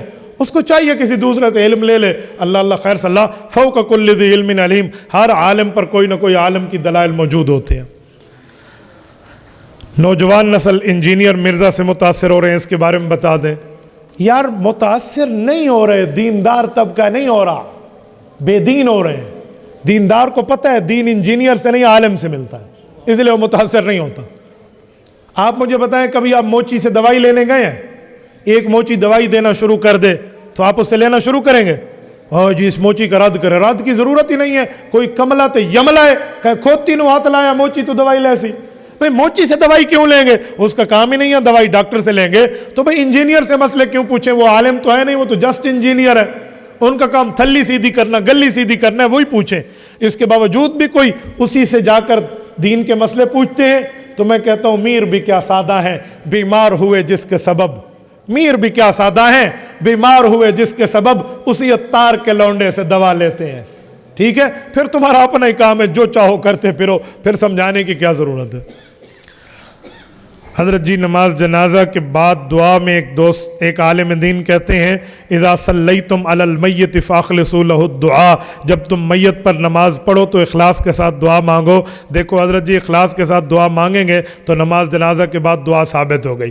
سبحان اللہ سبحان اللہ، یہ حدیث ہم نے پڑھی ہے، مشکات میں پڑھی ہے، اور ٹاپ کر کے مشکات کو ہم نے پاس کیا ہے، تو ہمیں سکھا رہا ہے۔ سبحان اللہ۔ اذا صلیتم علی المیت فاخلصوا له الدعاء، جب تم میت پر نماز پڑھنے لگو، یہ اذا ماضی پہ داخل ہے، پڑھ چکو مانا نہیں ہے چاچے، جب پڑھنے لگو اس وقت پڑھ چکو۔ اگر یوں ماضی کا کام ہے تو اذا قمتم الی الصلاۃ فاغسلوا وجوہکم، پھر قرآن میں جو آیا ہے نا کہ جب تم نماز کے لیے کھڑے ہونے لگو تو وضو کرو، تو پھر تم یہ ترجمہ کرو جب تم نماز پڑھ چکو تو وضو کر لو۔ سادھے بندے از اور ازا کے معنی کا فرق، پاسٹ پریزنٹ فیوچر کے صیغے کا فرق بھی نہیں آتا کہ ماضی آل مستقبل کا کیا معنی ہے۔ اذا صلیتم علی المیت فاخلصوا له الدعاء، جب تم میت پر نماز جنازہ پڑھنے لگو تو اخلاص کے ساتھ دعا کرو۔ ریاکاری کے لیے جنازے میں نہ جاؤ کہ اگلی صف میں مجھے دیکھیں، تم چھپ کر ٹھہرو، اخلاص کے ساتھ مانگو۔ اسی لیے تو کہتے ہیں جنازے کی آخری صف کا ثواب پہلی صف سے بہت زیادہ ہے کہ وہاں ریاکاری کم ہوتی ہے۔ تو بھئی یہ مراد ہے، اور یہ میری مراد نہیں ہے۔ جس کتاب میں یہ حدیث لکھی ہے سنن ابن ماجہ میں، امام ابن ماجہ القزوینی رحمہ اللہ نے اوپر باب یہی لکھا ہے کہ نماز جنازے والی دعا مراد ہے، اس سے سلام کے بعد والی نہیں ہے۔ اور اگر تو سلام کے بعد دعا مانگتا ہے تو میرا بھی ایک سوال حل کر دے، خدا کی قسم میں تمہیں گھڑی تحفہ دوں گا۔ مکہ مکرمہ سے مجھے تیسرے سسر نے گھڑی ہدیہ دی ہے، میں اس ہدیہ میں تمہیں پیش کروں گا۔ تم ہنسنے لگے ہو، گھڑی پہ نہیں ہنسے، تم جس چیز پہ ہنسے ہو یہ شاہ صاحب بھی جانتے اور میں بھی جانتا ہوں، ٹھیک ہے نا۔ تو بھائی تم بھی، میرے سسر صاحب نے مجھے دیے، وہ آج کل بیمار ہیں، ان کے لیے دعا فرمائے، اللہ انہیں صحت عطا فرمائے، اللہ ان کی نسلوں سے دین کی خدمت لے۔ مجھے کہتے رہتے ہیں کہ جب تو گفتگو کر رہا ہوتا ہے تو رحمت کے نزول کا وقت ہوتا ہے، میرے لیے دعا کیا کریں۔ تو ہمارے حاج صاحب کے لیے آپ سب دعا کریں، اللہ پاک ان سے دین کا کام لے، ان سے نسلوں سے کام لے۔ آمین تو کہہ دو۔ کوئی بیویاں نہیں سن رہی بھی، تیسرے صف سسر کے لیے دعا کیا، تمہیں ماریں گی، مارتی وارتی کوئی نہیں ہے، آمین کہہ دو۔ لوگ ایک کر کے بیٹھے ہیں، دوسری دلال نہ چاہویں، مولوی دیکھ کے نہ چھوک لیا تو گھر کی منہ بھی کھانا ہے۔ تو میرے دوستو ایک سوال میرا بھی حل کر لو، اگر نماز جنازہ کے سلام کے بعد دعا ہے، مجھے کوئی ساتھی پین دکھا دے کسی کے پاس، جزاک اللہ۔ اس طرح یوں پین لیں اور ایک کاغذ لیں، بڑے سے بڑے مولوی صاحب جو کہیں نا نماز جنازہ کے بعد دعا ہے، یوں پین کاغذ لے کر اس کے پاس یوں سامنے رکھ دیں، انہیں کہیں حضرت مولانا اللہ آپ کو خوش رکھے، آمین بھی کہہ دو. اللہ آپ کو سلامت رکھے. ماشاءاللہ ہماری ایک ٹینشن ختم کر دیں, ٹینشن فری کر دیں, ایک مسئلے کا حل کر دیں, ادھر لکھ کے دے دیں حضور علیہ السلام نے کون سی دعا مانگی تھی, وہ لفظ ادھر لکھ دیں, ہم ابھی سے مانگنا شروع کر دیں گے. اس دھرتی پر, اس 7 بر اعظم میں 6 بر اعظم میں مخلوق ہے, اس آسمان کے نیچے اس زمین کے اوپر کسی ماں کی کوکھ نے وہ مولوی نہیں جنا جو پیغمبر کی سلام کے دعا کے بعد, نماز جنازہ کے سلام کے بعد والی دعا کے لفظ لکھ دے. ہے ہی کوئی نہیں. حضور نے مانگے ہوتے تو لفظ ہوتے. اوہ مسجد آتے ہو کون سے لفظ سے دعا مانگتے ہو؟ اللہم افتح لی, میں لکھ دیتا ہوں, میں ثبوت دکھاتا ہوں. نکلتے ہو تو اللہم انی اسالک, میں حدیث سے دکھاتا ہوں, صحیح مسلم سے حضور پاک نے پڑھی ہے. سوتے اٹھتے جاگتے آتے جاتے وقت کی دعائیں ہم لکھ دیتے ہیں, حضور نے مانگی ہم کتابوں سے دکھاتے ہیں. جرت کرے وہ آدمی جو کہتا ہے میں پیغمبر کی حدیث دکھاؤں گا, وہ ادھر لفظ دکھا دے, خدا کی قسم ہم مان جائیں گے. گھڑی تحفہ بھی دیں گے, بڑی اوکھی گھڑی ہے یہ, ہم یہ تحفہ بھی دیں گے آپ کو, تو آپ بسم اللہ کریں. مولوی کیا کہیں گے؟ لفظ تو کوئی نہیں ہے. تو میرے بھائی جب لفظ کوئی نہیں ہے تو امت کو لڑایا کیوں ہے؟ تو کہتا بھی حضور نے نہیں مانگی, تمہاری مرضی ہے مانگو یا نہ مانگو, میں دیکھتا کہ کوئی مانگتا ہے. پھر کہتا بھی حضور نے نہیں مانگی. حضور نے مانگی ہوتے تو لفظ ہوتے. اس دھرتی پہ حضور کے لفظ ثابت نہیں کیا جا سکتے کیونکہ حضور نے مانگی نہیں. مولا جی کے پاس علم ختم ہو جائے گا, دلیل نہیں آئے گی آگے. جب لفظ ہی نہیں ہے تو انہیں کہا جب لفظ نہیں ہے تو پھر کیوں مانگتے ہو؟ پھر ایک لنگڑی دلیل لائیں گے. وہ کیا ہے؟ مانگنے میں حرج کیا ہے؟ ایسے کہتے ہیں بہت ہی ویکھن دی ہوندی اس وقت دلاں دی. حرج کیا ہے؟ دعا مانگ رہے ہیں, کوئی گناہ کر رہے ہیں, نیکی کا کام کر, اللہ سے مانگ رہے ہیں, اللہ سے. جی ہاں, پورے باتیں ان کی شروع ہو جاتی ہیں. پھر دوبارہ ہاتھ پکڑے مولوی صاحب کے. مولوی صاحب غصہ نہ کریں, تھوڑے سے ٹھنڈے ہو جائیں, کول اپ ہو جائیں. ایک مسئلہ بتا دیں, جو کام حضور نے نہیں کیا آپ کر رہے ہیں تو ساتھ یہ کہا کریں کہ بھائی یہ میں کر رہا ہوں, حضور نے نہیں کیا, یہ فرما دیا کریں, یہ بات کر لیا کریں. یہ تو بتا دینا سر, تاکہ لوگوں کو پتہ چلے مولوی علی دعا ہے, حضور علی کوئی نہیں. یہ بھی کہہ دیا کریں, ساتھ کہیں نیکی کا کام کر رہا ہوں, دعا ہے مانگ لو, حضور نے نہیں مانگی, حضور سے ثابت نہیں, یہ کہہ دیا کریں. پھر میں ویکھنا تو لوگ تھوڑی یہ نیکی مندن, پھر میں دیکھوں گا کہ لوگ اس کو نیکی کہتے ہیں. اے خدا کے بندے, یہ نیکی تب نیکی جب حضور نے کی ہوتی. کیوں؟ آؤ میں تمہیں ایک بات کرتا ہوں, سجدہ کرنا نیکی ہے یا نہیں ہے؟ بولتے نہیں ہو یار, تھک گئے ہو, تھک گئے ہو. یہ رے تھک کے بیٹھے ہاتھ کھڑے کریں. شکر بچے دا ہاتھ مولوی تھلے کی تب یار نہ چکی. توجہ رکھو میرے دوستو, اگر سجدہ نیکی ہے اور یقیناً ہے تو صبح نماز میں آپ امام کے ساتھ پڑھتے ہیں, کتنے سجدے کرتے ہیں؟ گن لو, گن لو. پڑھ دے ہوئے فجر نماز پڑھ دے ہوئے ہیں مولوی صاحب ساتھ نے سو اتنا راش ہوندہ فجر دی نماز ہے, یہ تو مسیحت آدھے بیٹھے پڑھتے ہیں, نہ پڑھانا لے کتن والے. اور خدا کے بندے صبح فرض نماز میں کتنے سجدے ہیں؟ 4. آپ 5 کیا کرو. جو مولوی صاحب کہنا کہ نیکی ہے, حرج کیا ہے, اسے کہ 5 سجدے کیا کر نماز میں, صبح کی نماز میں. کرے گا؟ کیوں نہیں کرتا؟ نیکی ہے, سجدہ ہے, 3 بار سبحان ربی الاعلیٰ بڑھ جائے گا, ایک سجدہ اور بڑھ جائے گا. اور یاد رکھنا سجدے سے انکار نہ کرنا. ایک انکار کیا تھا اس نے سجدے سے, اللہ نے وہاں سے اس کو نکال دیا. سجان دے کو ہاں, فخرج منہا فإنک رجیم. آج قرآن سے پہلے اس پر لعنت کرتے ہیں, اعوذ باللہ من الشیطان الرجیم.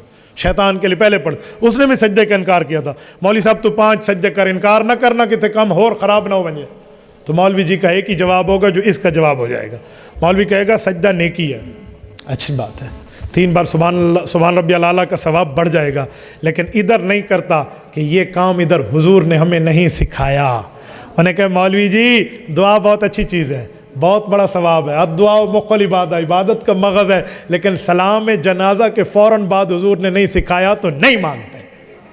کہاں مانگیں گے؟ جہاں حضور نے قبر پہ دعا مانگی ہے, قبر پہ رسول اللہ صلی اللہ علیہ وسلم نے مانگے ہے, وہاں پہ جا کے اللہ اللہ اور خیر صلی اللہ کر لیں گے تو وہاں مانگ لیں گے. وہاں کی دعا آپ بھی مانتے ہو, ہم بھی مانگتے ہیں, تو پوری دعا مانگنی چاہیے.